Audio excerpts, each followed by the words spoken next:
The challenge of the Yukon.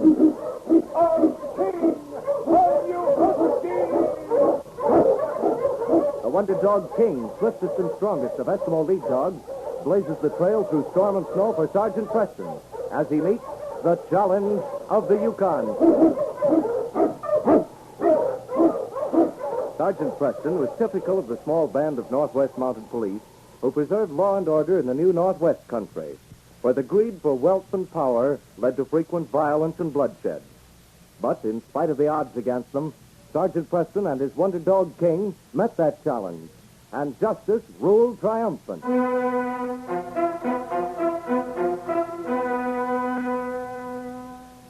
When Mike Allison lost his life in a blizzard as he made his way along one of the Yukon's treacherous trails, his daughter Kate took over the management of the Malamute Cafe in Last Chance. And she managed it well, because Kate was the sort of woman who did everything well. It was early afternoon. A sharp wind swept down the snow-covered street of the town as Dennis Phillips stood talking to Kate in front of her cabin. Well, Denny, I guess you'll be setting off on another of those wild goose chases of yours soon. Oh, so that's what you call prospecting.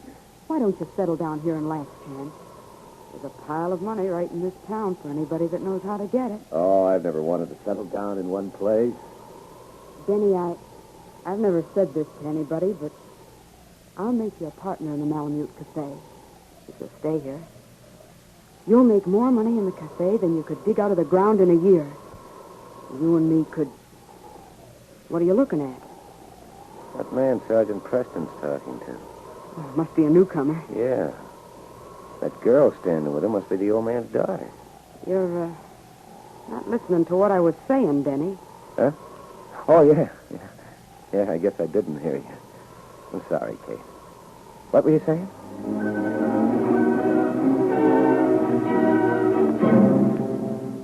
Several months passed, and in the Malamute Cafe, Kate Allison sat at a table at the far end of the crowded room, her hands restlessly toying with the glass in front of her, while she listened to a well-dressed man.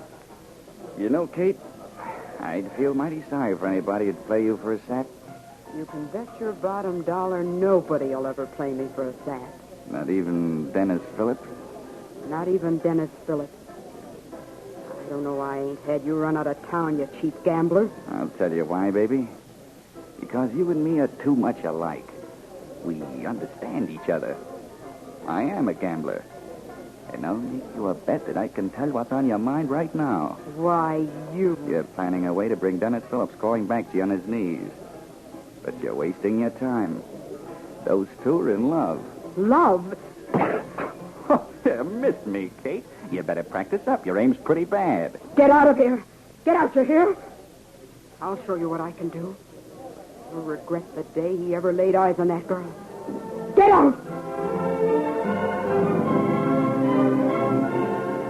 A week later in the cafe, Kate Allison smiled to herself as she listened to Dennis Phillips, for it seemed as if he had come crawling back. Well, I'm glad for you, Denny. I'll stake you to whatever you need. Well, that's mighty generous of you, and you won't be sorry. You're interested in making money, and I can promise you'll get back 10 times now, more. Now, wait a minute. I'm interested in making money, yes. But I'm interested in you for personal reasons, Denny. It'll mean a lot to me, this strike. Once the claim really starts turning up pay dirt, Sally and me will get married. That's why I'm so anxious. You'll get married? I thought you knew, Kate. No. I didn't know that. But I do know this, Mr. Phillips. You're not getting married on my money. What? Go on. See if you can find anybody else in town with gold to throw away. You should have given the kid a chance, Kate. What are you doing here? Oh, I was buying a drink at the bar. You don't turn down cash customers, do you? At least you didn't when I was working here. I heard your conversation. I'm not interested in your remarks. You will be when you hear what I have to say. What's it worth to you if I break up that little love affair you don't approve of? What do you mean? That's what I said. Oh, I'm not saying how I'll do it. But it ought to be worth a partnership in the Malamute. You're crazy. I don't have to do business with people like you yet. All right. Just forget I mentioned it. Wait. What have you got in mind? The next day, Clark Peters talked to Sally Morris. It certainly is too bad Denny can't get anybody to stake him, Miss Morris. He talked yesterday as if he knew someone who would. Kate Allison was going to stake him. That is, she was until she heard that if he struck it rich, you two would get married. She'd give him the money in a minute if it weren't for that. She's in love with Denny? Oh, I guess she thinks she is. But then, he must mean more to you than the claim. And you'd probably marry him even if it doesn't work out. Too bad, though, that he has to be disappointed. You mean it's because of me he can't get the money he needs to work the claim? That's about the size of it, Miss Morris. It's you or his future, most likely. From what I've heard of this secret strike of his, it's really a good one. I see. Thank you for telling me. Not at all, ma'am. I'm interested in Dennis's claim myself. Mighty interested. It was several weeks later. Sergeant Preston found Dennis Phillips sitting at a table in the Malamute Cafe, a half-empty bottle of whiskey in front of him. The great dog King followed close at Preston's heels. And as the Mountie sat down, King settled himself at his master's feet. I never expected to find you here, Dennis. What about Sally? She'd hardly approve of your drinking. Sally don't care what I do. She's gone. Father said she went off to visit some friends. She made him promise he wouldn't even tell me where. It's no use. Without Sally, I don't care about the claim. I don't care about nothing. Is Dennis talking about his claim again, Sergeant? Hello, Clark. Oh, he'll talk about it all right. Tell you everything except where it is. I think it's just a pipe dream myself. Pipe dream? Why, you... Dennis, come on outside. I want to talk to you. Once outside in the cold Yukon air, the two men walked together for nearly 30 minutes. The Mountie listened, and then Dennis listened, his mind clearing as he heard the Mountie's words. You've told me where your claim is, and I believe you that it's a rich one. I want you to go out there, start to work at once. Leave the rest to me. While Sergeant Preston talked to Sam Morris, Sally's father, Dennis prepared to mush along the trail toward his secret claim. He'd told Kate of his plans and of his talk with the policeman. And when he went to his cabin to pack his sled, she turned furiously to Clark Peters. You were going to break up his affair with Sally Morris. A fine job you've done. If I know Preston, once he's heard the kid's story, he'll bring Sally back to Last Chance. And she'll be here in time for the happy ending. Oh, what a fool I was to listen to you. You played your game and lost. But I haven't. I'm going after Phillips. You're what? I'm going after him. I've always been curious to know whether or not that claim of his is worth anything. If it is, you can bet I'm going to be in on the payoff. It was a few days later. Clark Peters had bided his time after he followed Dennis to his claim. He had watched from a safe distance while the young man set up a temporary camp and began work.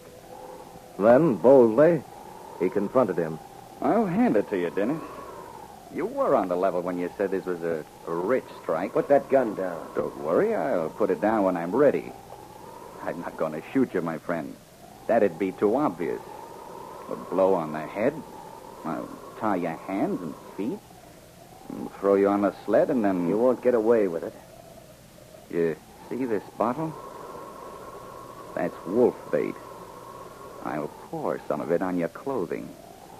And as far as anybody will know, you'll have met with an unfortunate accident. Why, you conniving tin horn. I'll show you can't get away no, with it. you don't. That's only the beginning, Dennis. Now to get some rope.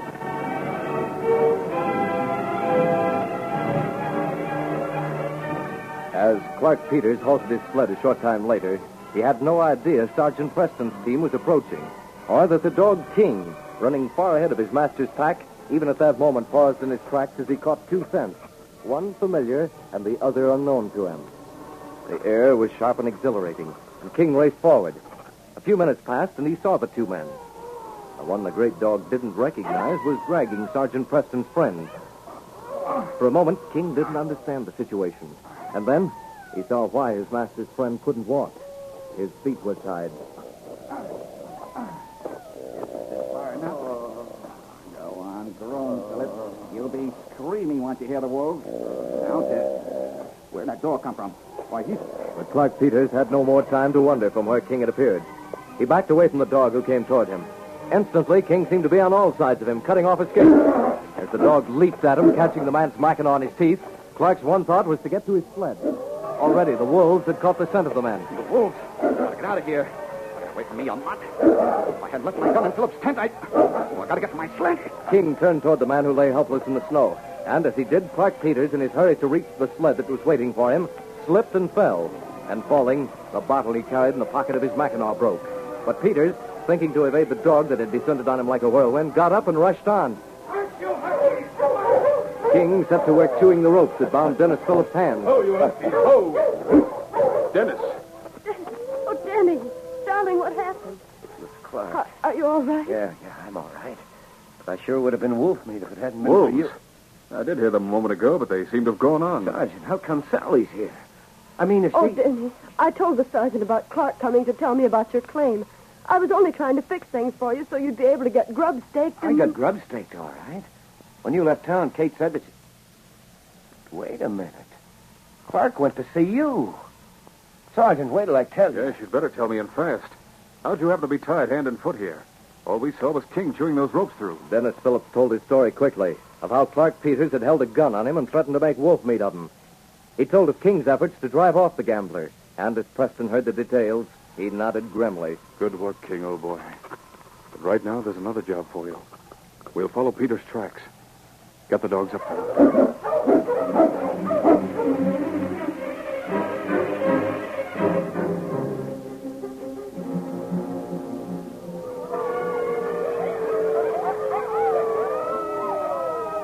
The wolves had followed Clark Peters' sled, coming closer inch by inch to the man who was unarmed. Their teeth bared, giving voice to the terrifying cry that meant but one thing, death. When he heard the shots that scattered the frenzied wolf pack surrounding him, he could hardly believe his ears. Oh, King. Oh, you huskies. Halt your dogs, Peters. Thank heaven. You can't know how awful it was. I had no gun. I've never known them to attack anyone in daylight before. Think again, Clark. It would have got me in broad daylight if you'd had your way. You're under arrest for attempted manslaughter, Peters. What's that on your mackinaw? What? Wolf bait. What? That was why they followed me.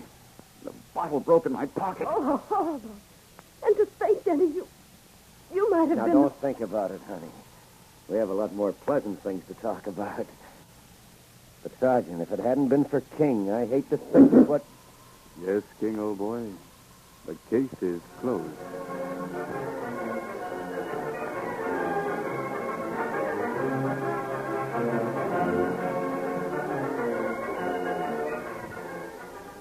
These copyrighted dramas originate in the studios of WXYZ Detroit, and all characters, names, places, and incidents used are fictitious.